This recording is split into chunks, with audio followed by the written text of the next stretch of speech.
எல்லாம் வந்து சேரட்டுமாக. நமது உயிரினும் மேலான கண்மணி காத்தமுன் நபியின் முஹம்மது ரசூலுல்லாஹி ஸல்லல்லாஹு அலைஹி வஸல்லம் அவர்களின் அன்பையும் ஷஃபாஅத்தையும் பெறுவதற்கு அல்லாஹ் எல்லோருக்கும் தௌஃபீக் செய்வானாக. வல்ல ரஹ்மான் நமக்கும் நம்முடைய பெற்றோர், மனைவி, மக்கள், குடும்பத்தார் யாவருக்கும் உயிர் உள்ள வரையிலும் உடலில் சுகத்தை நசீவாக்கி தருவானாக.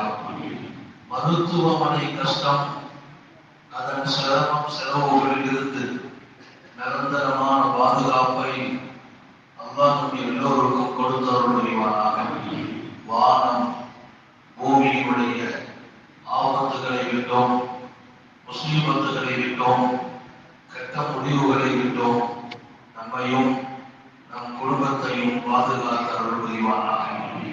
அவருடைய படைப்புகளின் தீங்குகள் அனைத்திலிருந்தும் நம்மையும் நம் சமூகத்தையும் காத்தருள் புரிவானாக.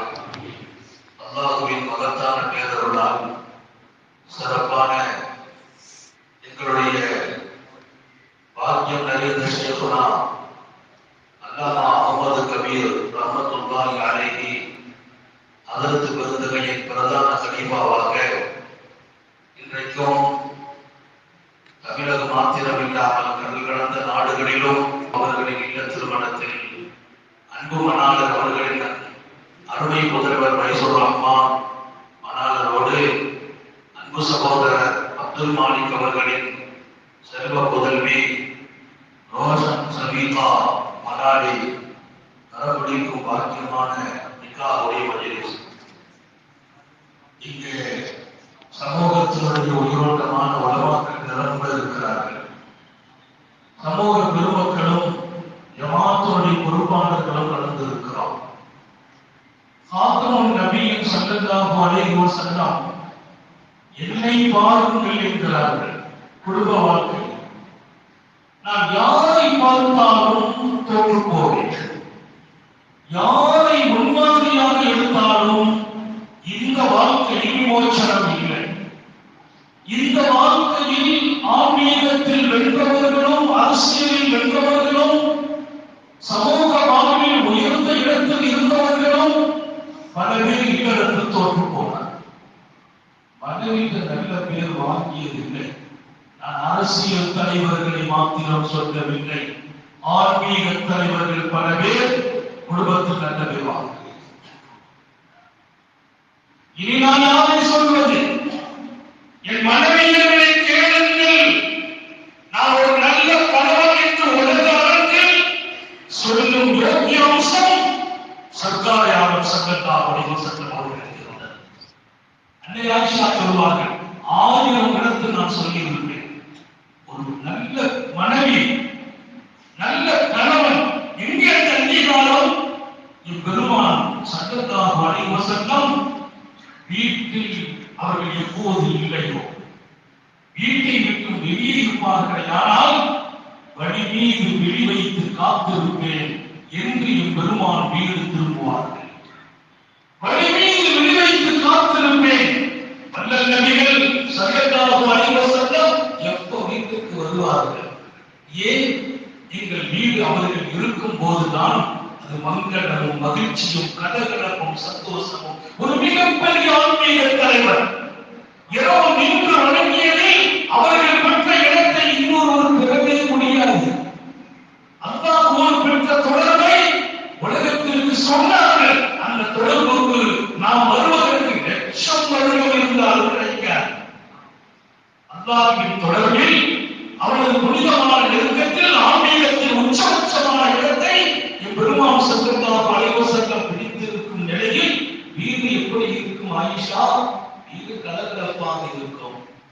எங்களை அவ்வப்போது மகிழ்ச்சி படுத்துவார்கள். நாங்கள் யாராவது கொஞ்சம் கோபமாக இருந்தால் சுந்தர நபி ஸல்லல்லாஹு அலைஹி வஸல்லத்திற்கு பிடிக்காது. வீட்டு சிரிப்போடு இருப்பாங்க. சிரித்த முகத்தை எங்களோடு தருகிறார்கள் என்பது மாத்திரமல்ல, எங்களை சிரிக்க வைத்து பார்த்து அழகு பார்ப்பார்கள். மனைவிட்ட பேசுறதுக்கு கூட நிறைய ஆன்மீக தலைவர்களுக்கு நேரம் இல்லை. கல்யாணம் முடிஞ்ச 3 வருஷம் பேசுற பேச்சோடு முடிஞ்சு போச்சு. அப்புறம் பேசுறதுக்கு வாய்ப்பே கிடைக்கிறது இல்லை. பல பேர், சில பேர் கல்யாணத்துக்கு 2 வருஷத்துக்கு பின்னால அவங்க அம்மா வீட்டம்மா சொல்றது, எங்க வீட்டுக்காரர் பேசவே மாட்டாரு. எப்போ பேசலன்னு கேட்டா, கல்யாணத்துக்கு 2 வருஷத்துக்கு முன்னிருந்து நாங்க பேச ஸ்டார்ட் பண்ணி வரல. எல்லாரும் 2 வருஷம் முன்னே நிச்சயம் வந்ததுக்கு நாங்க 2 பேரும் போன் பண்ணி என்ன பேசுறது, நான் பேச முடியல. தன் படுக்கையில், மரணப்படுக்கையில் சொல்கிறார்கள் உத்தம நபிகள். என் மனைவி ஆயிஷாவை அவர்கள் முன்னிலையிலே சொல்கிறார்கள், நான் சோழத்திலும் என் மனைவிக்கு அப்பா ஒன்றை பிரகடனப்படுத்தினால் அதை நினைத்து பார்க்கிறேன். என் மரணப்படுக்கையும் ஆயிஷா லேசாகி விடுவதாக இருக்கிறது. நீங்கள் சொர்க்கத்தில் என்னோடு இருப்பதை நினைத்தார். மரண தருவாயில் ரப்பின் நினைவில் இருக்க வேண்டும் என்று உலகத்தை சொன்னவர்கள், மரண தருவாயில் என் ஆயிஷாவை நினைக்கிறேன். அவர்கள்தான் எனக்கு வந்தார்கள், அவர்கள்தான் என் ரோல் மாடல். எந்த மனிதனும் இல்லற வாழ்க்கையில் முன்மாதிரியாக வரும் தகுதியை வாழும் காலத்திலேயே இழந்திருக்கிறார்கள். ஆயிஷா, சோழத்திலும் என் மனைவி நீங்கள் என்று நினைத்த போது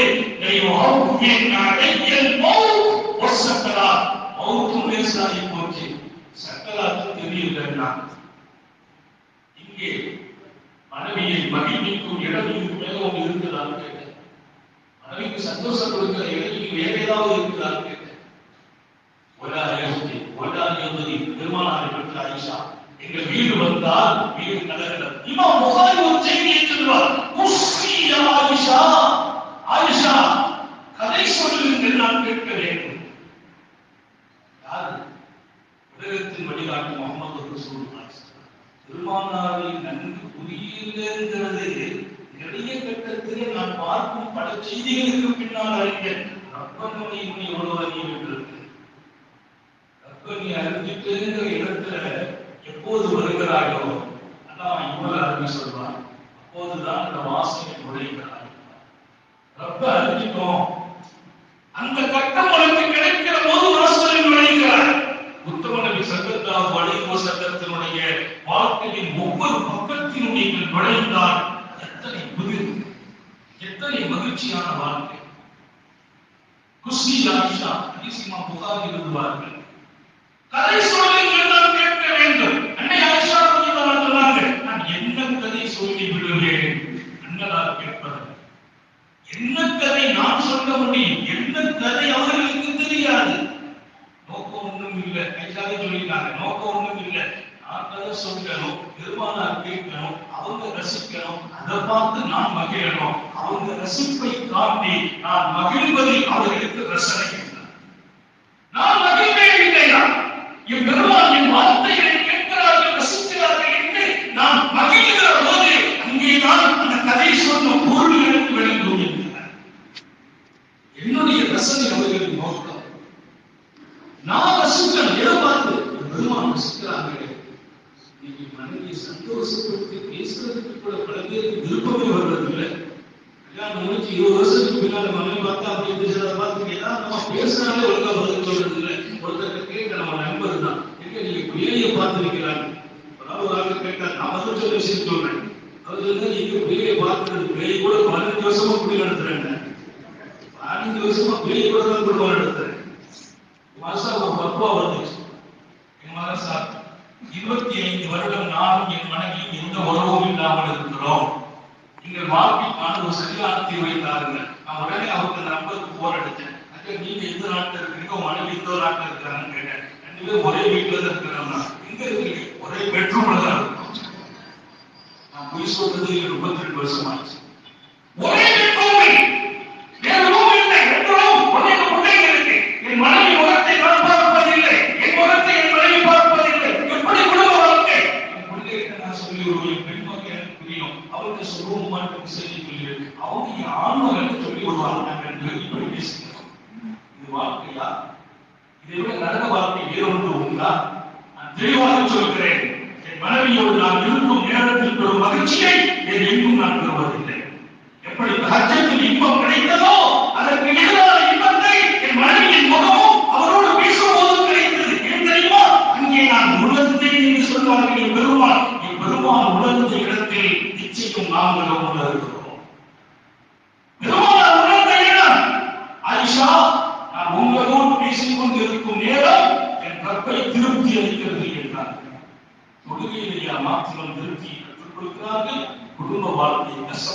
விட்டோம், சஞ்சலமாக்கி விட்டோம்.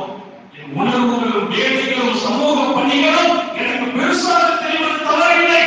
அதை வீட்டில் சொல்ல ஆரம்பித்தோம். எப்பெல்லாம் வேலை இருக்க உங்களால் இருக்க முடியாது, அங்கே நீங்கள் தவறு செய்கிறீர்கள் என்கிறார்கள் நபிகள் நாயகம் ஸல்லல்லாஹு அலைஹி வஸல்லம். பெருமானார் சமூக வேலையா? நான் வீட்டில் இருக்கும் காலத்தில் நான் யாரையும் சந்திக்க விரும்புவதில்லை என்கிறார்கள். ஏன்? அதை மனைவியர்களுக்குள்ளார் இன்னடி மால்லாஹி ஸாஅத் நேரங்களை பங்கீடு செய்திருக்கிறேன். என் மனைவிக்கு சில நேரம், என் சுய தேவைகளுக்கு சில நேரம், இல்லாஹி ஸாஅத் அல்லாஹ்வுக்கு நேரம், நேரத்தை நான் பிரிக்கிறேன். சமூகத்தில் நேரம். அப்படியானால் நான் இல்லத்தில் இருக்கும் போது என் இல்லத்தரசிகளுக்கு நான் நேரம் தர வேண்டும் என்கிறார்கள். யாருடைய முகத்தாட்சனுக்கு பயப்படவில்லை. நம்ம வீட்டுல உட்கார்ந்துட்டு யாரும் சந்திக்க வராட்டாலும் ஒருத்தர் போமா, அவர் அம்மா என் சகோதரி தான் போன் பண்ணாங்க, எங்க வீட்டுக்கு வந்தாலும் சரி என் கூட உட்கார்ந்து பேசுறது இல்லை, ராத்திரி வந்தாலும் பேசுறது இல்லை. என்ன பண்றாரு? அவர் என்ன கல்யாணம் முடிச்சதுக்கு பகரம் ஒரு செல்போன கல்யாணம் முடிச்சிருக்கிறார். வந்த உடனே போன் எடுத்துவார், அதை பார்த்துட்டு ஏற்படுத்துகிறார், பண்ணுகிறார், பேசுறது இல்லை, பழகிறது இல்லை, இருக்கிறது இல்லை. எவ்வளவு வேதனை இன்றைக்கு ஒவ்வொரு வீட்டிலும் பெண்கள் வேதனை அனுபவிக்கிறார்கள். வெட்கப்படுகிறார்கள் சொல்வதற்கு. கண்ணியமான கணவன் ஊரில் நல்ல பெயராக இருக்கிறார், ஆனால் எப்படி போய் சொல்வது? கணவன் கண்ணியமானவன், முகவரி தெரிந்தவன், ஊரில் சமூகத்தில் அந்தஸ்து இருக்கிறது, ஆனால் வீட்டில் நல்ல பெயர் இல்லை, நான் எப்படி வெளியே போய் சொல்வது? கண்ணீர் வடிக்கும் எத்தனை குடும்பங்கள் தெரியுமா? நாங்கள் சமூக தளங்களில் வந்து கொண்டே இருக்கிறோம். ஆயிரக்கணக்கான பெண்களின் அவர்களும் அழுகுறர்களும் பல நேரங்களில் பாவங்களை விழிக்கிறது, ஒழிக்கிறது. காரணம், நஷ்ட மனிதர்களும் சமூகத்தில் மாத்திரம் என்ற பெயரை வாங்கினார்கள், குடும்பத்தில் வாங்கல. பொதுத்தளத்துக்கு மனைவியை கூட்டு வர்றதுக்கு எத்தனை பேருக்கு வெட்கம் தெரியுமா? மனைவி கூட நடக்கிறதுக்கு வெட்கம். நான் கேட்கிறேன், இது மார்க்கமா என்று கேட்கிறேன், இது மார்க்கமா என்று கேட்கிறேன். நாங்கள் பேசுவது அத்தனையோ சத்தியம். ஹைபர் கலவரம் நடந்து முடிகிறது. ஆத்தமன் நபியின் ஸல்லல்லாஹு அலைஹி வஸல்லம் பயண அறிவிப்பை செய்கிறார்கள். சஹாபாக்கள் புறப்பட தயார். பெருமானார் ஸல்லல்லாஹு அலைஹி வஸல்லம் வாகனத்தையும் சரி பண்ணிட்டாங்க. அதுக்கு உரியவர்கள் அந்த வாகனத்தை கொண்டு நிப்பாட்டுறாங்க. நபி பெருமானார் ஸல்லல்லாஹு அலைஹி வஸல்லம் வாகனத்தில் ஏறி உட்கார்ந்தாங்க. அவரை பேசுறது ஒரு 5 நிமிஷம் போனா 10 நிமிஷம் அப்படியே சேவனா கையை தொழிற்காங்க. கொஞ்சம் விசாலமாவும் சொன்னாங்க. சரி பரவாயில்ல, நிக்காம உட்காந்துருக்கேன். அதற்கு சொன்ன டைத்தை தாண்ட முடியாது. ஏன்னா எல்லா இஸ்மாவையும் அவங்க சொல்ற டைத்தை தான் பேசிட்டு இருக்கோம். எனவே இங்கே வந்திருக்கிற சங்கை இட்டவர்களுக்கு அந்த டைத்தை சரியா முடிப்போம். 1 நிமிஷம் பிடித்தவரை மட்டும் முந்ததும் இல்லை. கவனம் இங்கே பயண ஏற்பாடுகள். சர்தார் ஆலம் ஸல்லல்லாஹு அலைஹி வஸல்லம் பயண அறிவிப்பு செய்தால் எப்போது அறிவிப்பு வரும் என்று சஹாபாக்கள் காத்திருப்பாங்க. அறிவிப்பு செய்த பின்னால் வெளியில போக மாட்டாங்க. ஏற்பாடு வாகன தயார். சுந்தர நபி ஸல்லல்லாஹு அலைஹி வஸல்லம் மேலே ஏறினாங்க. சஹாபாக்கள் புறப்படுறாங்க. திரும்பி பார்க்கிறாங்க, பெருமானார் திரும்பி பார்க்கிறாங்க. என்ன அம்மா ஏறாங்க. நபியுடைய மனைவி அன்னை சஃபியா அப்படின்றாங்க. அம்மா ஏறுறது ஆளை தூக்குறாங்க. ஒட்டகத்துக்கு மேல அவங்க வைக்க முடியாது. ஒரு தடவை எப்போனாங்க லேசா முடியாது, 2 தடவை அம்மா ஏற முடியும். வாகனத்துக்கு மேலா ஏறி உட்கார்ந்த அகிலத்தையே திரும்பி பார்த்த அன்னை பெருமாள் ஸல்லல்லாஹு அலைஹி வஸல்லம் அகிலத்தையே திரும்பி பார்த்து வைத்தவர்கள் அன்றைக்கும் திரும்பி பார்த்து வைக்கிறார்கள். அங்கே இருந்து கீழே இறங்கினார். அவர்கள் தயாராக இருக்கிறார். வாகனத்தை பட்டாச்சு. அம்மா ஏற சொல்றாங்க. தன் வாகனத்தை நிறுத்தி வெளியே வர்றாங்க. இதற்கு அதே வாகனம் தான். 2 வித்தியாசமான கருத்துல கீழே இறங்கி அம்மா கிட்ட வந்தாங்க. தப்புன்னு கீழே உட்காந்துட்டாங்க. சொல்றாங்க அது தரை பார்க்க எப்படி உட்கார்றாங்க. 2 காலை ஊனி முஹம்மது ரசூலுல்லாஹி ஸல்லல்லாஹு அலைஹி வஸல்லத்தின் வாழ்க்கை மொத்தமும் வெளிச்சமான சரித்திரம். திறந்த புத்தகம், திறந்த புத்தகம். இல்லறம் கூட மறைக்கப்படவில்லை. மாறாக இன்னி விலகலைத்து விடுவோம். நாங்கள் வாழ்ந்தோம், பழகினோம், நேசம், அன்பு அத்தனையும் எங்களை போல் யாராலும் இருக்க முடியாது.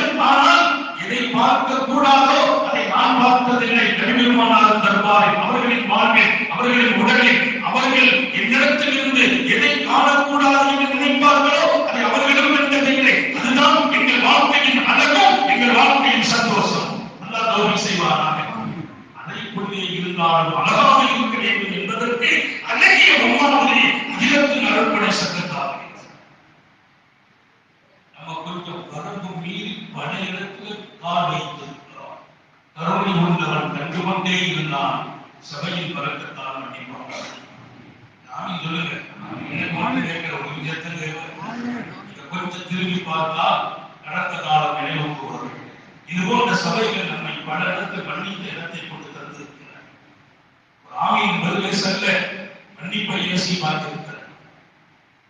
கீழே குளிக்கிறார்கள், 2 காலையில் மூடிக்கொண்டார்கள். ஒருத்தவன் நபிகள் தன்னுடைய அன்பு மனைவி சபையாவின் கையை பிடிச்சாங்க, தூக்குறாங்க, தூக்கி காலுக்கு மேல இருக்கிறார். அம்மா கொஞ்சம் நேரம் நெய்யம் மறந்துட்டாங்க. காலுக்கு மேல ஏற்றி 2 புஜத்துக்கு தொடைய வச்சு அப்படி அம்மா ஏற்றி நிற்க வைக்க அம்மா இருக்கிறாங்க. என்ன தவம் செய்திருப்பார்கள்? உத்தம நபியினுடைய வேணியில் கிடந்த ஆடைகளை குத்துவதற்கும் நெஞ்சு நனைப்பதற்கும் 1000 உயிரோட்டமான நடித்தோழர்கள் காத்திருந்த காலங்கள் வரலாற்றின் பக்கங்களில் கண்டு எழுந்துங்கள்.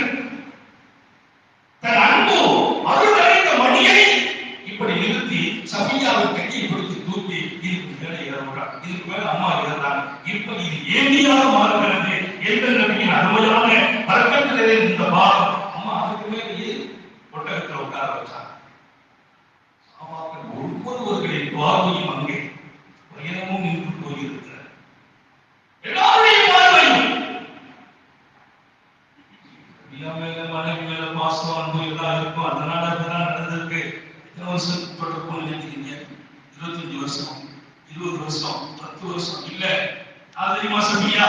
நேற்றுக்கு ஆனவங்க கைவரிலேயே கல்யாணம் அவருடைய சீரத்தில் சல்லல்லாஹு அலைஹி வஸல்லம் அன்னை சபியாவுடைய அவங்க அன்னைக்கு தான் கல்யாணம். 3 நாள் ஆச்சு. 3 நாள் தங்குவாங்க. கல்யாணம் ஆகி மனைவிக்காக 3வது நாள் கல்யாணம்.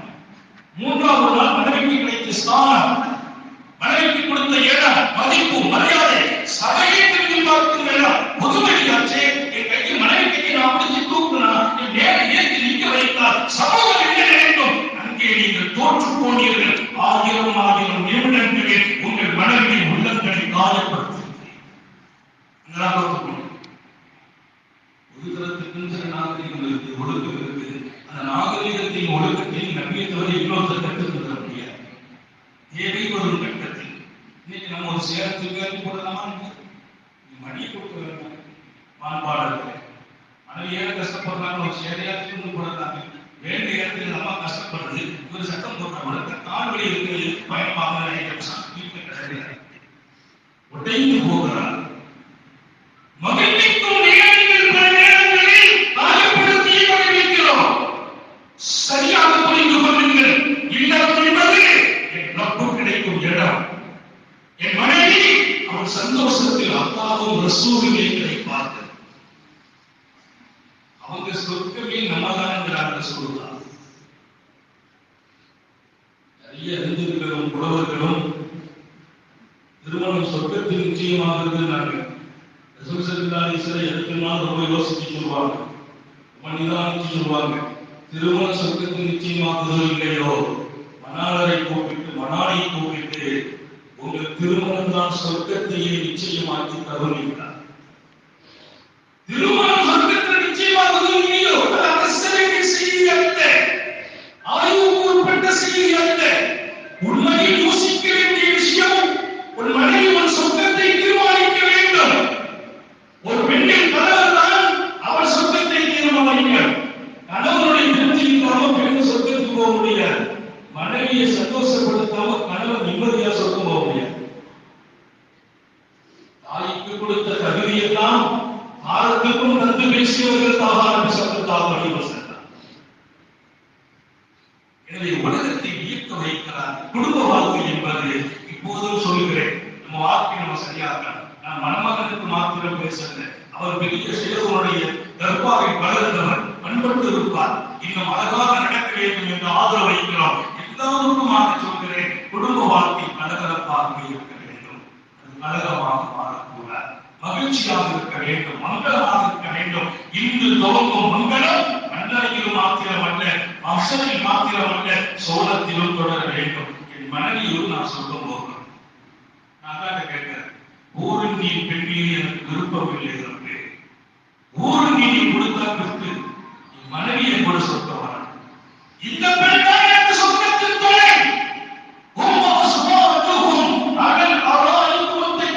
அவர்களும் அவளை ஜோடிகளும் சொர்க்கத்தில் சிம்மாசனத்தில் சுகமா இருப்பாங்க.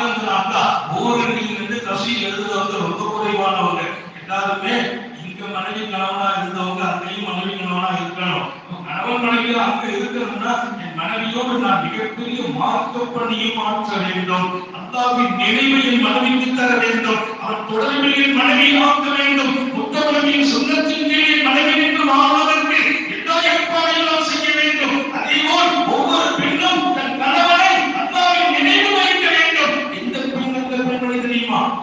நிசா பெருமானார் ஸல்லல்லாஹு அலைஹி வஸல்லம் ஆதிரி எழுதுறதுக்கு ஹஜ்ஜத்துல கணவனை எழுப்பி எழுதுறீங்கன்னா ஏச தண்ணியை தெளிச்சுட்டா பாருங்க. இந்த அம்மா சீக்கிரம் வெளியினா வீட்டு பெண்கள் தோல்வி செய்வாங்க. அந்த அம்மா தண்ணியை தெளிச்சுட்டு அடுத்தனா அந்த மூட்டை எழுதுருவாங்களா?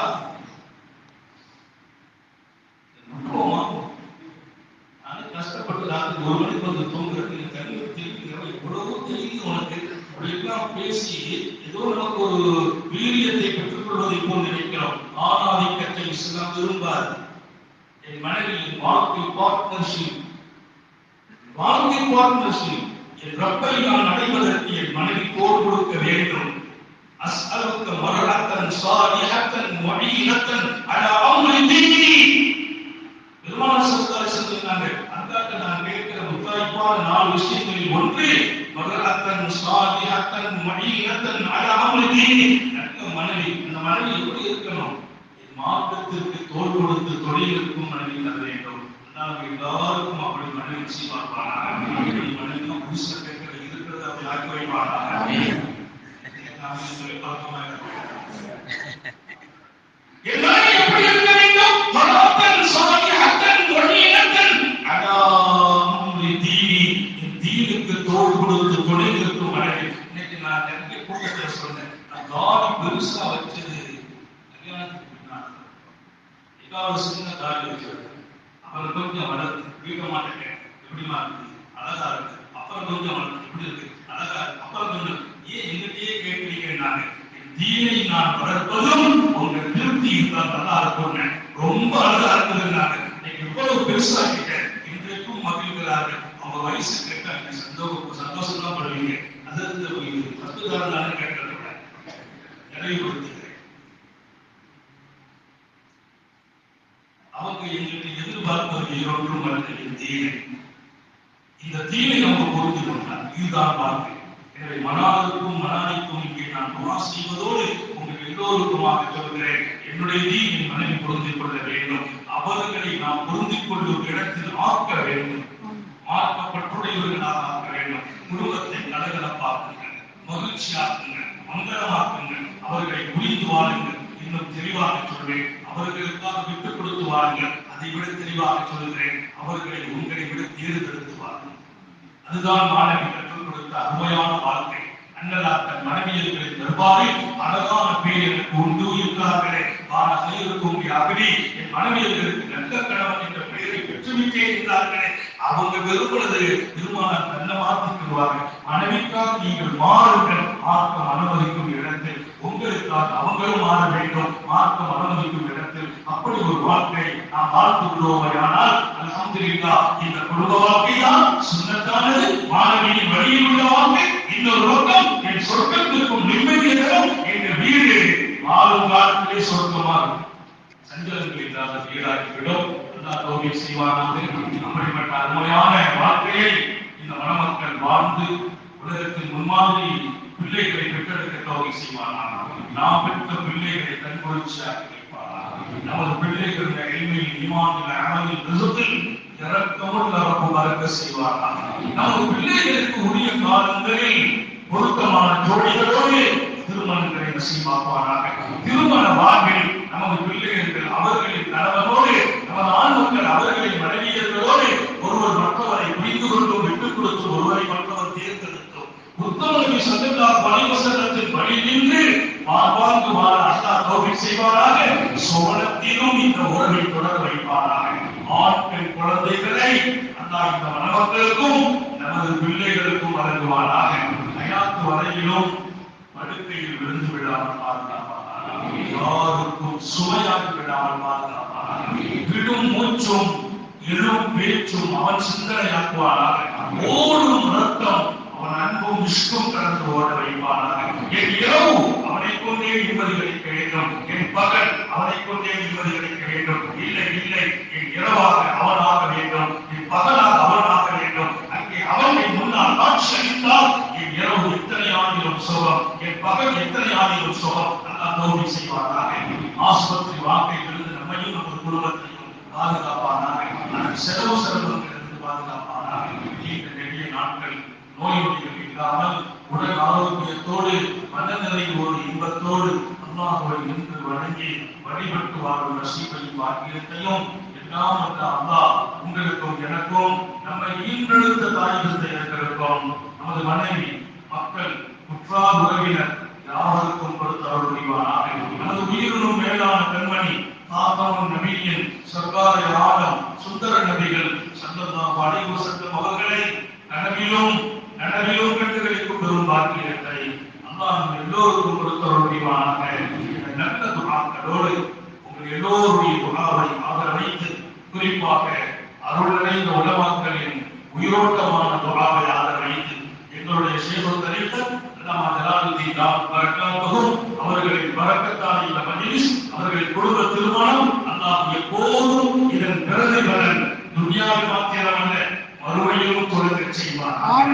இதன் பரக்கத் மணமக்கள் வாழ்ந்து உலகத்திற்கு முன்மாதிரி வாழ்க்கையை தந்தருள செய்வாராக. அதற்கு அவர்களின் துஆவையும் ஆதரவைத்து வார்த்தைகளை வாழ்த்துக்களை நினைவுபடுத்துகிறேன். ஆஃபிரு தஅவானா அல்ஹம்துலில்லாஹி ரப்பில் ஆலமீன். அஸ்ஸலாமு அலைக்கும் வரஹ்மத்துல்லாஹி